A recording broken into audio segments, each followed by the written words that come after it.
आणि देशातली सगळ्यात मोठी बातमी ती म्हणजे पंजाब नॅशनल बँकेला जवळपास 11,500 कोटी रुपयांचा चुना लावण्यात आलेला आहे। या सगळ्या संदर्भात पंजाब नॅशनल बँकेच्या वतीने एक पत्रकार परिषद घेतली जाते आहे। The language simultaneously. Okay, one by one. Have patience. आपस में तो बनाए रखो यार। या प्लीज।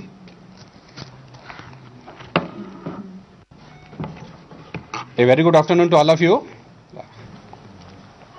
आप सबको यहाँ आने के लिए बहुत बहुत धन्यवाद। You are all aware that Punjab National Bank is a 123-year-old institution which has seen various ups and downs in the past and have come out with the flying colors. That's why we are the second largest lender of the country.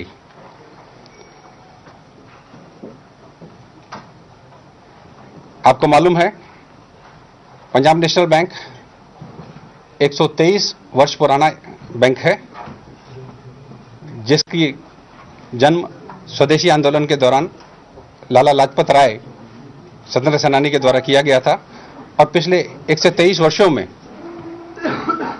हम कई उतार चढ़ाव देख चुके हैं, जिसके अंदर partition के समय आने वाली समस्याओं को भी बैंक ने बखूबी निपटा था और आज हम दूसरे सबसे बड़े राष्ट्रीयकृत बैंक के रूप में यहां पर उपस्थित हैं। मीडिया में आप लोगों को मालूम है कि रिसेंट इंसिडेंट्स जो फ्रॉड है इसके बारे में काफी चर्चाएं हो रही हैं। हम इस बारे में आपसे एक सहयोग चाहते हैं। आपको मालूम है कि जो बैंक इस समय अपनी पूरी क्षमता से गलत काम करने वाले लोगों को पे एक्शन लेने के लिए काम कर रहा है। यह जो फ्रॉड 2011 में शुरू हुआ था, इसको सबसे पहले हमारे ही बैंक ने डिटेक्ट करके और रेगुलेटरी एजेंसीज को, लॉ एनफोर्समेंट एजेंसीज को बताया। पीएनबी अपनी क्लीन बैंकिंग के लिए कमिटेड है। शायद इसीलिए we are the first one to detect and report this to the various law enforcement agencies. जैसे ही हमें इस घटना का पता चला, हमने उसकी जांच करी। We have investigated it and even on the availability of the first available such incidents where we could verify these facts, we have gone to the law enforcement agencies to book the culprits and take strong legal action.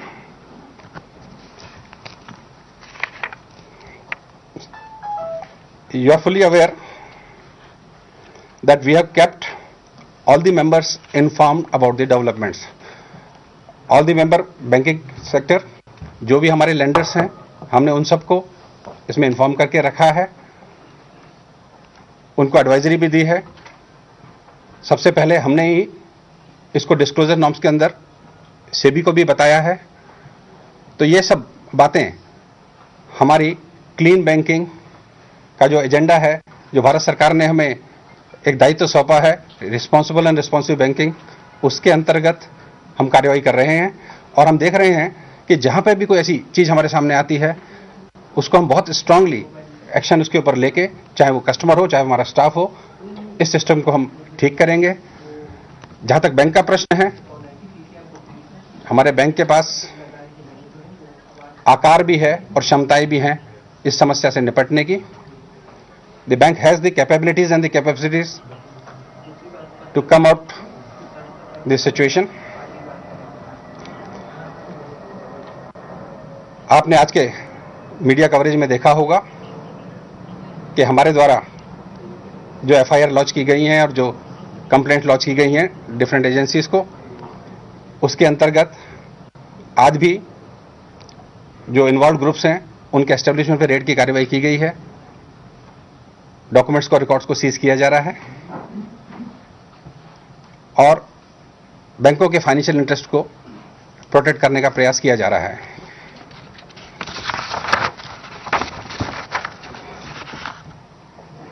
एक बात मैं सहयोग आप सबसे बहुत ज्यादा चाहूंगा। आपको भी लग रहा होगा कि हमने शायद मीडिया के सामने आने में देर क्यों करी।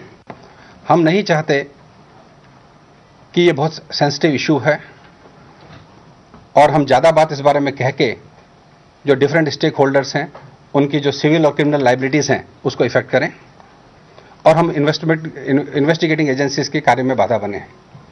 इसलिए हम आप सबसे ये रिक्वेस्ट करना चाहेंगे कि please give us some breathing time कि हम जो एक्शन प्लान हमने कर रखा है डिफरेंट एजेंसीज के माध्यम से कल्प्रिट्स को बुक्स में लाने का, बैंकों के फाइनेंशियल इंटरेस्ट को प्रोटेक्ट करने का, वो काम हम बखूबी कर सकें।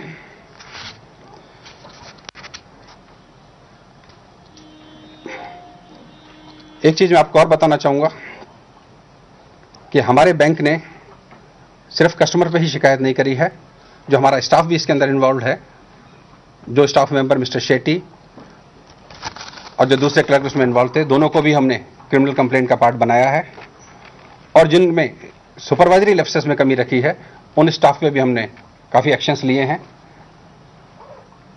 कुछ एक को हमने सस्पेंड कर दिया है और बाकी हमारी जांच जारी है। ये बात मैं आपको दोबारा से बड़े विश्वास के साथ कहना चाहूंगा कि हम लोग किसी भी गलत काम को बढ़ावा नहीं देंगे और ये बात इससे भी सिद्ध होती है कि हमने इस चीज को सरफेस पे लेके आए। अगर कोई कैंसर है तो उसको डिटेक्ट करके दूर किया जाए। 2011 से जो बीमारी चल रही थी उसके कैंसर की सर्जरी के रूप में हमने इसे ठीक किया है और PNB is confident and committed for clean banking. We will come out with the present situation. We are already in discussion with all the stakeholders, including the other banks who are a party to it. We will resolve it. We will honor all our bona fide commitments.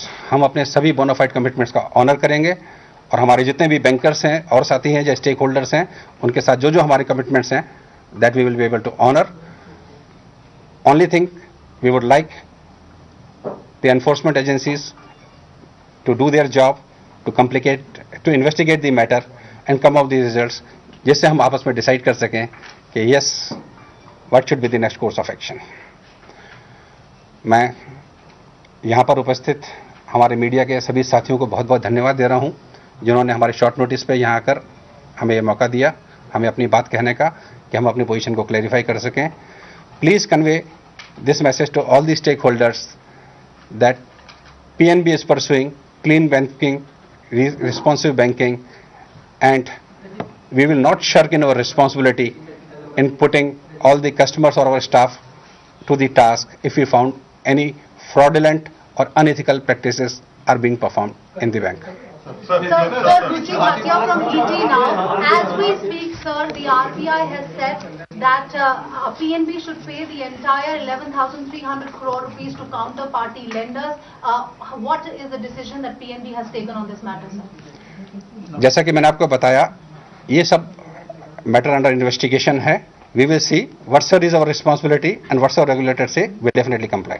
Sir, you come to know about this. You said, I'm sorry for not informing earlier, and you believe in clean banking. When did PNB come to know about this fraud? When did you detect it? And could you give us the timeline of when you went to the CBI, ED, and other enforcement agencies, law enforcement agencies? Please come clean on this because you're talking committing to your loyalties. Please come clean on One by one, please. Please, I will respond. Whatever I can respond, I will definitely respond. So, we detected in the 3rd week of January, and we promptly investigated in the 3-4 days, and we have gone to the CBI on 29th. On 29th of January. 29th of January, and the FI was booked on 30th. Isn't the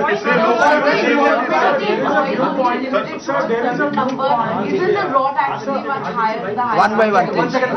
Have you investigated involvement of senior officers in this particular case? Sir, can you make it clear for the lay person as to what is the exact nature of misconduct? Are only foreign branches of Indian banks involved in it, or are there even foreign lenders involved in it? What is the nature of inappropriate messaging that happened out of your Mumbai branch? Where is the misconduct? The misconduct I have already informed that 2 of our employees, in connivance with the few of the group companies of the 2 group, have undertaken some unauthorized and fraudulent transactions That is what is we have already reported to the, and rest of the details we can give you only after the investigation is complete. But are foreign lenders involved in it, or is it only foreign branches of Indian banks involved in it? It's mainly foreign branches of Indian Bank, barring one case. Will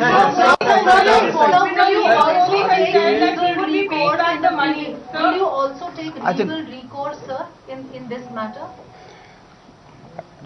This is we have already initiated the process. We have conducted the consortium meetings because both the groups are dealing with a large number of banks. We have already informed the lenders during the consortium meetings. We are seized with the situation. We are working on the modalities. It will be too mature to prematurely what are the legal actions we are going to take, but we are hands on it.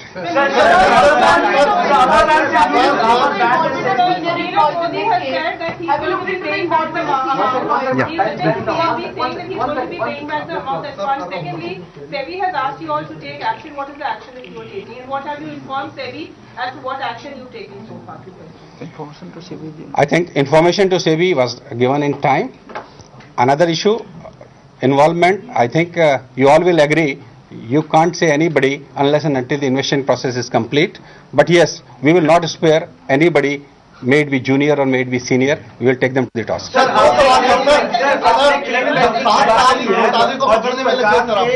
आपका ये कहा जाए कि नॉस्टो accounts की बात हो रही है या आपका स्विफ्ट नेटवर्क की बात हो रही है, तो सारे में फेक पाया गया, एलओई भी फेक पाया गया, तो ऐसे में किस तरह से आप क्लीन बैंकिंग की बात कर रहे हैं? और दूसरी बात, 800 करोड़ रुपया विजय माल्या का भी बकाया है, तो ये पहले से ही इस तरह की चीजें चल रही, फिर आप लोग पहले सजग क्यों नहीं हुए?